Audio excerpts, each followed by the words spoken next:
to 27 months, slightly more than 2 years. Now, there's the limitation of boundaries, registration of voters, the by-elections that Bwana Gakuya has mentioned, and preparation for the general election come 2027. Is it possible that the IEBC will be able to do all these things, or should it prioritize some and leave out some? As politicians, I'm sure they may be very comfortable to have part of that job left out until after 2027. Let's get an helicopter view first on the reason why you need to have back to choppers again. No, this is not an helicopter view. On the reason why you need a very strong IBC. All over the world, elections become very emotional, very provocative, and people become nervous. And for the Kenyan situation is even more complicated. There are near before elections, there's always a waft of tension, and a near after election.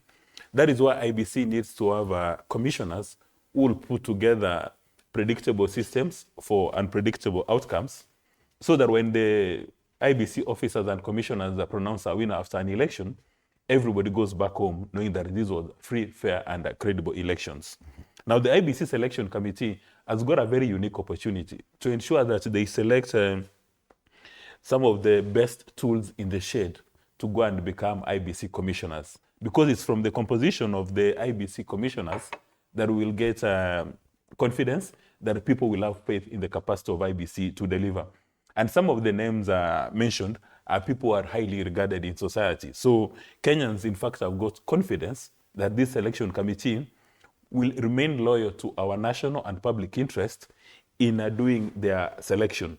So there is a valid expectation that while a number of the members in the IBC selection committee have got political leanings, but as soon as they get into that room, they'll be guided by the Constitution, our national and public interests.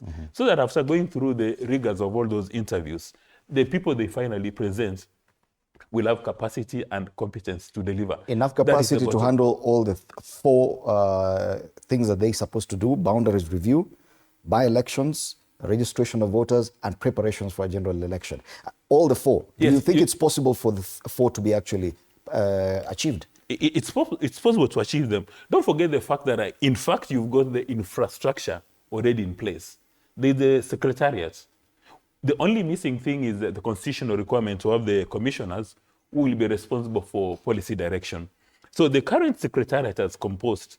They've already been doing press-ups, and I suspect the head of secretariat has got everything aligned, ready to hit the ground running, and is only waiting for the commissioners. And my suspicion is, as soon as you get these commissioners identified within the next 30 days, when they're sworn into office, they'll just go for quick programs, workshops, for them to understand, the induction, to understand what IBC is all about. But the secretariat, at times above number, demonstrated that they've got capacity and competence for this kind of activity. So there's no doubt in my mind, and I'm sure there's no doubt in your mind, that everything has been laid, and they were just waiting for this. You did ask a very pertinent question, that why has it taken time for this? The members of the National Assembly and Senate passed a piece of legislation some time back, and President Ruto appointed a selection committee.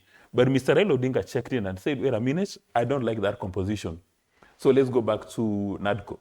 So they formed a body called NADCO, and again, there were a number of amendments.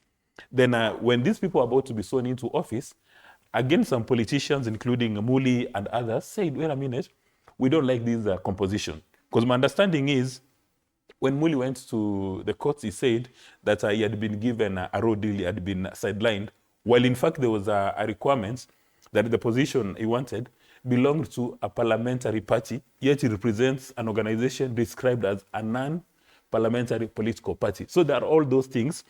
And as we move forward, when you have these issues of national interest, maybe the members of the National Assembly and Senate, they need to have guardrails.